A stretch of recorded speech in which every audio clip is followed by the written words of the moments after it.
I was in a car accident and covered in bandages. I felt pain all over my body and was mentally pushed to the limit. I never expected to end up like this. What pushed my heart to rock bottom in such a situation was none other than my husband. Huh? Accident? You were careless, weren't you? Don't say it like that, please. Anyway, I was in the hospital for a while and I wanted you to bring me a change of clothes. Why me? Who even said you can go to the hospital in the first place? Huh? What do you mean? Don't slack off on household chores just because you're injured. Crawl back home if you have to. The moment those heartless words were uttered, something that had been holding me back suddenly vanished. I couldn't let it consume my mind and body any longer. It's impossible. I can't bear it. If it has come to this, I have no choice but to resort to my last option. In order to carry out the plan, I returned home covered in bandages, completely unaware of the unforeseen events that awaited me thereafter. My name is Fiona, and I'm 30 years old. I work for a fairly prominent pharmaceutical company in the industry. Back when I was job hunting, I fought desperately to get into this company. The work is certainly not easy, but it's equally rewarding, and the benefits are substantial. In recent years, we've had a year-round busy season due to the outbreak of a new virus. The sole reason I've been able to keep going in those days is because my husband, Philip, is there with me. Philip and I were members of the same pop music club. We were just friends at the time. However, after becoming working adults, we reunited at a club alumni gathering and hit it off. During our student days, I couldn't imagine being in a relationship with him. But becoming working adults can change your senses and values, I suppose. The time I spent with Philip was invaluable in allowing me to be myself. While the new virus was spreading and everyone was anxious, we got married. We thought we'd support each other and live without giving up for a lifetime. Or so I believed. However, those feelings gradually started to fade away. We're approaching our second year of marriage. I can't honestly say that our relationship as a married couple is in good shape. When did it all turn into this? Looking back, it feels like it started with something trivial. It was about 6 months ago that I began to feel uncomfortable with my husband's attitude. As my overtime continued and I couldn't spend time on household chores, my husband said this to me. Fiona, can't you come home a bit earlier? I finally came home after 10 p.m. after working in overtime. I was exhausted, both physically and mentally, and my husband's words really got to me. However, I knew I shouldn't let my emotions get the better of me. So, after taking a deep breath and looking straight at my husband, I honestly expressed my feelings. I want to come home earlier if I could. But, as I mentioned before, the current circumstances are tough, and work is really busy. But does that mean you should prioritize work over our family every single day? Lately, you haven't even had a proper dinner. I've already apologized for that, haven't I? You said you understood. There's still a limit to everything. You've been relying on deliveries every day lately. And you haven't even had time for a bath when you get home. If you're going to complain so much, then couldn't you help out a bit, Philip? I'm not a housemaid. We're a married couple, so a little... I said that much, and my husband visibly frowned. He glared at me as if my words were somehow wrong. I was left speechless, and my husband continued without mercy. Marriage doesn't have anything to do with it. Since your position is wife, it's your job to take care of the house. What's that supposed to mean? Do you still believe that women should do housework in this day and age? Huh? Of course. Housework is women's work. My mom has been doing it for ages. Your mother was a stay-at-home mom, right? I worked just like you, Philip, remember? Even so, why would you say something like that? Don't compare yourself to me. You have an easy job in a cushy office, I'm stressed out because I have to scrape by every day. I am indeed shocked by my husband's words. We spend every day together, and he should understand me better than anyone else. I never expected to hear such things. Philip, is that really how you see me? I thought you understood that I'm working hard every day. Rather than anger or sadness, I felt an inexplicable frustration welling up. In the midst of daily intense work, my husband, who should prioritize me, was pushing me away. This incident marked the beginning of a gradual deterioration in our marriage. But the hard work never calmed down, and that made my husband even more angry. Every time I came home from work, Philip would get sarcastic with me. Don't pretend to be busy when you're not doing much work anyway. Maybe you're actually having an affair. You can't even do the housework, and you're a lousy wife for prioritizing work. And so on.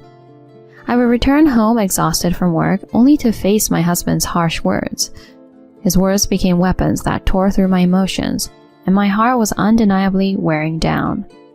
The other night, on my day off, I was asleep without an alarm from the hard work I've been doing every day. I would wake up to the sound of my husband yelling at me. Hey, it's already past 8 o'clock. How long do you plan to sleep? My husband forcefully pulled back the covers and showered me with harsh words from above. I, on the other hand, had been working hard for a while and was not feeling well. I lay there and softly addressed my husband. Sorry, Philip. I'm not feeling well, so I'd like to rest today. Huh? Even on a weekday you're not doing housework, and now you want to slack off on the weekend? Slack off? I'm just unable to do much on weekdays because of my job, right? Besides, I do the minimum, like washing dishes and laundry. What about cleaning? The fridge is empty. I usually catch up on those things on the weekend. I'll get a good rest today and do them properly tomorrow. Huh? Using work as an excuse to neglect household chores? You're a lazy wife. What? I can't help but let out a voice like that when my husband makes a heartless comment. No matter how much he doesn't like me, would he say that much to his wife? Even I was shocked by this. No, I might have felt more anger and disbelief than shock. Despite being equals as a married couple, my husband criticized me, and I was thoroughly fed up with it. Eventually, he woke me up, and I had to do the housework. Due to my poor health, I pushed myself to the limit, both physically and mentally, to complete the chores. I had reached the limit of my patience with married life with my husband. On this day, as usual, with my work keeping me busy and my mind and body not getting enough rest, I made my way to the office with unsteady steps. Then, from behind me, I heard a cry. "Watch out!" Huh? By the time I realized, it was already too late. I had collided with a car that ran a red light and was forcefully thrown to the ground. Ouch! My consciousness remained, but my vision was blurry. I could see people gathering around, but I couldn't make out what they were saying. I had just been in a car accident. As I calmly pondered this, my vision grew darker. Amid fading consciousness, I felt like I could hear an ambulance siren in the distance. After a while, when I woke up, I found myself in a hospital bed. Looking around, I realized I was in a hospital room. A nurse was informing the attending doctor about the situation. I was hit by a car that ran a red light, and the impact knocked me to the ground. I had lost consciousness. Fortunately, there were no broken bones, just some bruises and sprains. My body was wrapped in bandages all over, and I was in pain from the impact, but I could still move to some extent. The doctor mentioned that I was fortunate that it hadn't been more severe, and I couldn't help but feel grateful for my luck.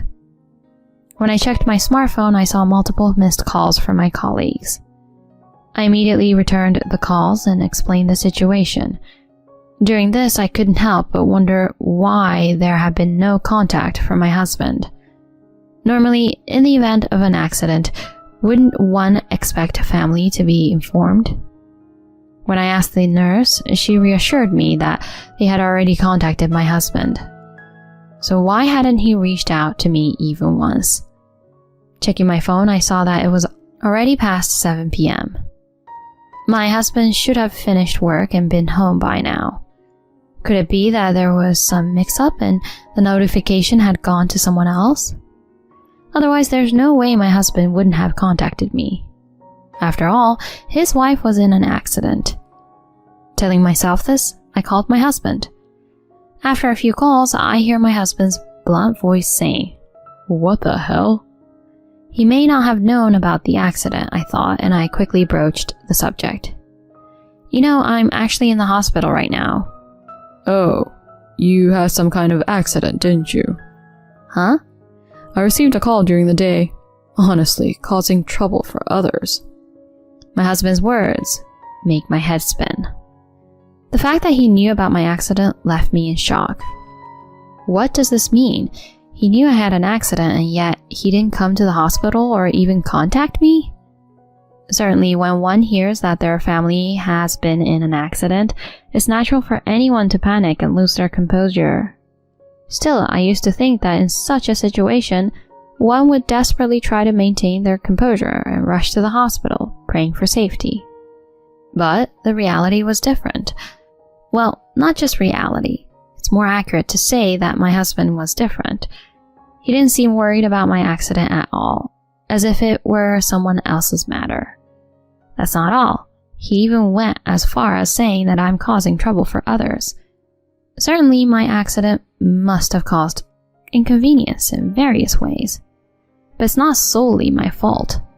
I felt like everything was being blamed on me and found myself responding in a strong manner. Why are you behaving like that when you know your own wife had an accident? Huh? Accident? You were careless, weren't you? Don't say it like that, please. Anyway, I was in the hospital for a while and I wanted you to bring me a change of clothes. Why me? Who even said you can go to the hospital in the first place? Huh? I couldn't understand the meaning of my husband's words, and a foolish voice escaped from me. What do you mean? In response to my question, my husband said confidently, You still don't get it? You getting into an accident is a big nuisance to me too. Nuisance? Don't slack off on household chores just because of a minor injury. Crawl back home if you have to. The moment those heartless words were uttered, something that had been holding me back suddenly vanished. I couldn't let it consume my mind and body any longer. I can't take it anymore. If it has come to this, I have no choice but to resort to my last option. All right, I'll come back tomorrow morning. When I said that, my husband from the other end of the phone said, Buy some alcohol on your way back, he said, dismissing me. After that, You must absolutely come back tomorrow. If you lie, I'll make you quit your job. Messages with a threatening tone like these were sent. I was thoroughly fed up with him, as he seemed to think only of himself and not of my well-being. I had been considering divorce for a while, so I had packed my belongings to some extent to be prepared for whatever happened. I explained my situation to the doctor and convinced them to discharge me. Of course, they tried to stop me, but if I didn't end it now, I would regret it for the rest of my life. On my way home, I got a divorce agreement from the courthouse. Since I was wearing bandages, people's stares were painful. But I couldn't afford to care about that now. With my whole body throbbing in pain, I finally made it to the front door. Suddenly, my smartphone made a notification sound. Come back by early afternoon. It was a message from my husband, even though he said that I had already arrived in front of the house. I inserted the key and opened the front door. Inside, there were a few surprising people standing there. Huh? Why? The people standing there was my husband's parents. Due to the outbreak of the new virus, I hadn't seen them for a while, making this a reunion after about 2 years. Puzzled and standing still in that moment, my mother-in-law said, "Oh, Fiona, what's up with that bandage?" Huh? Oh, actually, I had an accident yesterday. An accident? And it was just yesterday? Are you okay?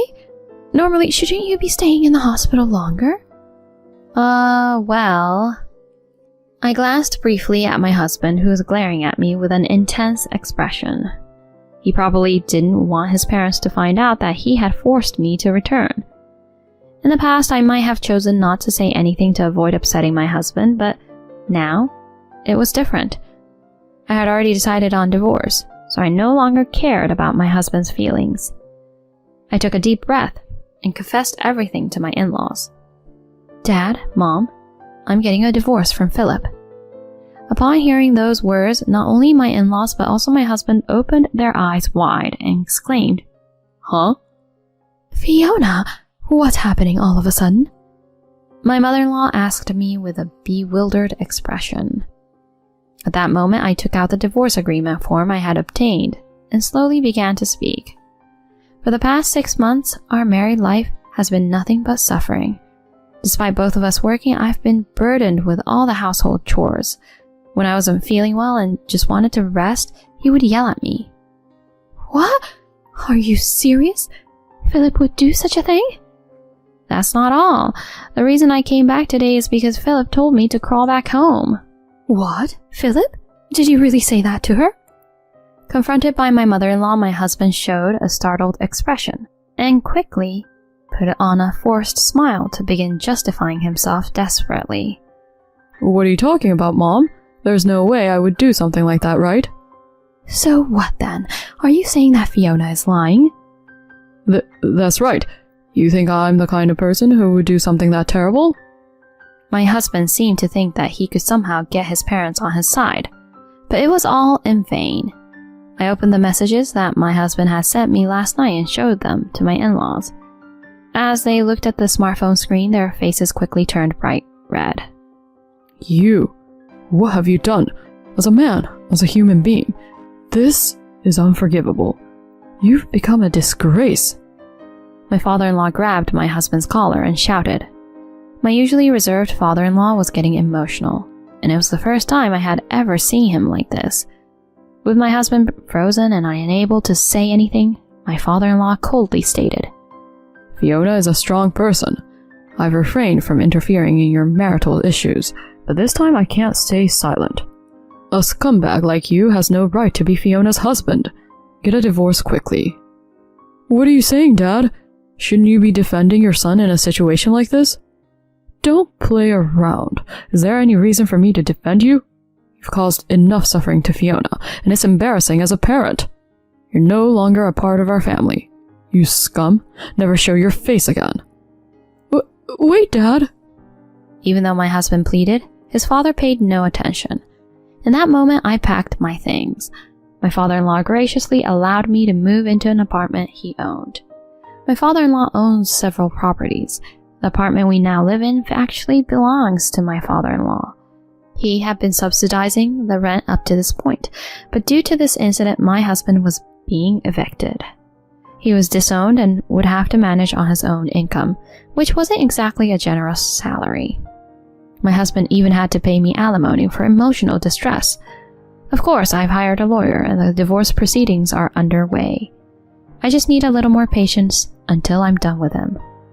My husband was very emotionally damaged by this incident, leading to repeated unauthorized absences from work. It seemed he was on the brink of losing his job and his ability to support himself. From my point of view, it doesn't matter anymore. Whatever life he leads is no longer my concern. I wanted him to suffer at least as much as he had made me suffer, if not more. On the other hand, I was living a peaceful life in the apartment my father-in-law provided. He told me I didn't need to pay rent, but I felt it was only fair to pay half. I planned to move out once things had settled, and I was back on my feet. Until then, I would allow myself to rely on my father-in-law's kindness. I hadn't been able to build a good relationship with my husband, but thanks to meeting him, I had the opportunity to meet wonderful in-laws. I was grateful for this connection and hoped to lead a life that I could be content with from now on.